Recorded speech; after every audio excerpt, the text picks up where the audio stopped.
Welcome to Thriving Tribesmen. My name is Korea, your host, and I'm excited to be making this episode.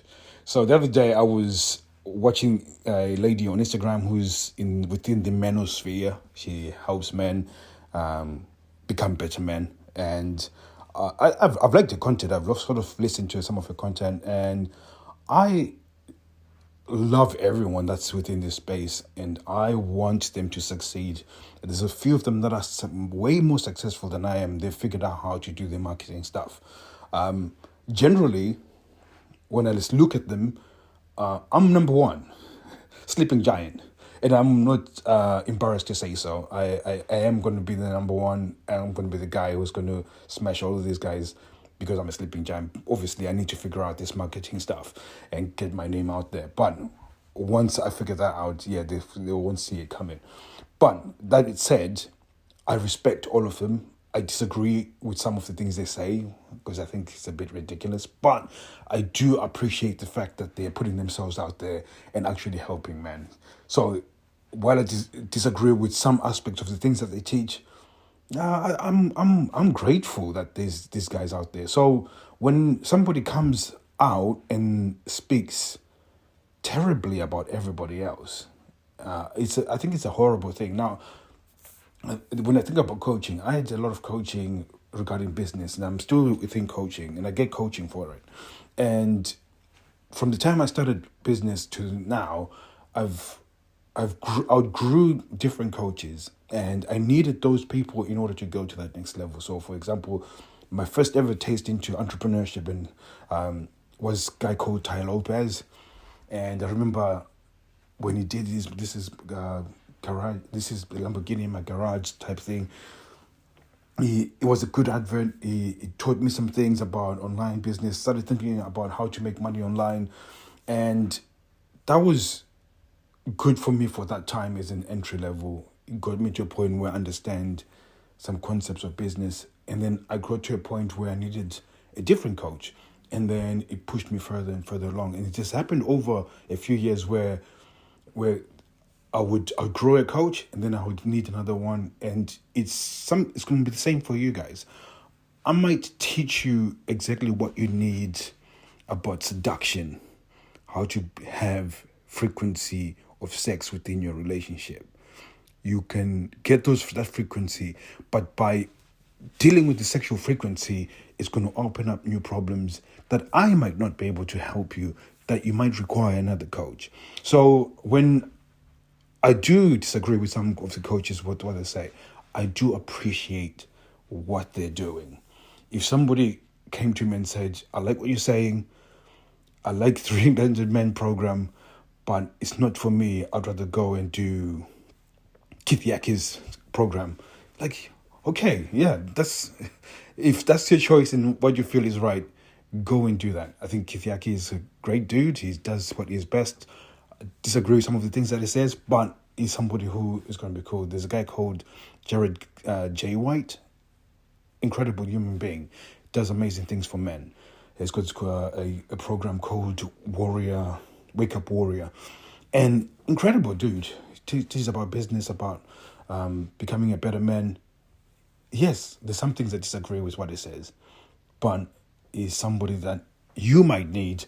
He might not be able to come with to me, but he's somebody that you might need. So I totally get. So when she stood there and then she was taking down these guys one by one, I just thought, I get it from a marketing perspective. You want to differentiate from everybody else and look like you can. And she was saying some points, but the one that I thought was a horrible point was when she told them that, because in the manosphere, and I totally agree with this, that you shouldn't be going to your wife to cry about your feelings.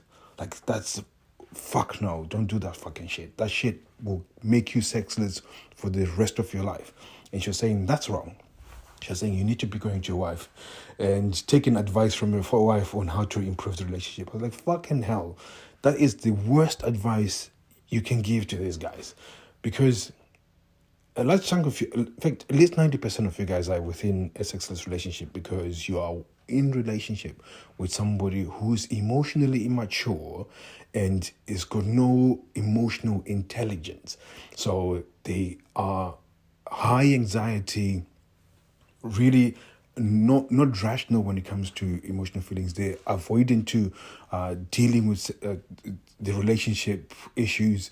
They have got low viewpoint of themselves, and that's the person you want me to get advice on what I need for the relationship. Fuck off with that stupid advice. I mean, it was absolutely insane. I couldn't believe what she was saying. Like, you need to go to your wife, and if it means you have to cry, you cry. Don't cry in front of your wife. That's bullshit. If you want to cry, come to Reignited Men Facebook, or to me. We can talk over the phone. You can cry till you're and I'm not going to judge you for it. I'm not going to put you down for it. Or go to your friend, best friend, whoever. Cry to anybody else but your fucking wife. Don't. So, and again, you can talk about your relationship. You can talk about collaboration. You can talk about getting better at communicating. Those are the things that you can be talking about. That's what in fact, I want you to be talking about too with your wife. Not you crying about the fact that you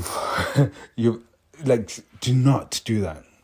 Now, in the biggest example of that is a lot of you guys are within these. We've got these wives that are, low, that are immature emotionally, that are high anxiety, that are low self-worth, and they use tactics like they use tactics like bullying, not bullying, but they use forceful tactics in order to feel validated. So they're always pushing you around, always trying to make you into an errand boy, always complaining about something. You're never good. Whatever you do is never good enough. They use that as a way of keeping control of you, so that they feel control for themselves. So again, when you got somebody like that, if you then come up to them and crying and saying you can't handle it, when they have already given you data that they're not good at handling anything that is difficult, what do you think is going to happen as an effect? Absolutely insane. Absolutely insane. When I heard that, I was like, for fuck's sake. I was about to troll her, but that's not me. But I was about to say, you're talking shit. So again, you guys, I'm saying it again. I'm not saying holding your feelings to the point where you don't talk to anyone. Even if it means going to a therapist, go to a therapist individually, not couples therapists, because they're full of shit too. But go to somebody. If it means that you're going to a therapist and you're going to cry your eyes out and say your feelings and whatever, do that. But the last thing you want to be doing is speaking to your wife about it.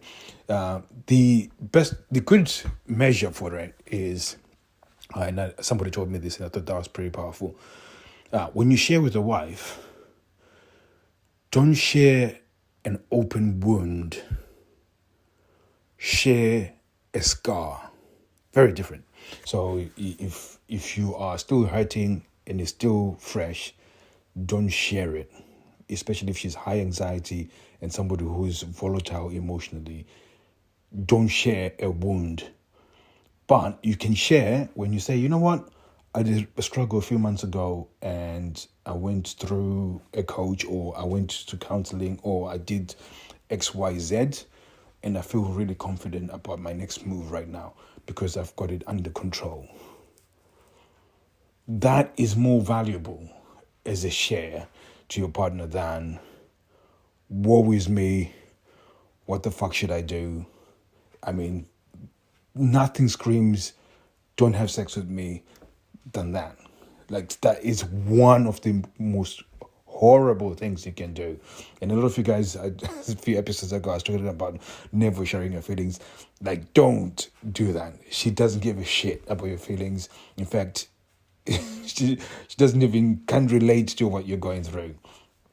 So I just thought I'd remind you on that. And if you follow this lady and you've probably seen that live, you know exactly what I'm talking about. I'm not going to mention the name because that'll be bad. But just thought I'll remind you. If you guys want to learn how to seduce your partner and change the frequency of your relationship, I'm looking to make a masterclass. I need you to go to thriving_tribesmen on Instagram. And when you go over there, I want you to write masterclass, and it shows me how many people are interested in the actual masterclass. At the same time, with this masterclass, you can be able to get the tactics on how you can cause attraction within, or at least generate attraction within your partner, and then how to transition into seduction, and what are the tactics that you need to be doing in order to get seduction going and do it frequently, so your frequency for sex goes up. So if you want to be part of that, go and type in masterclass. It's going to be absolutely free. It's going to be absolutely impactful.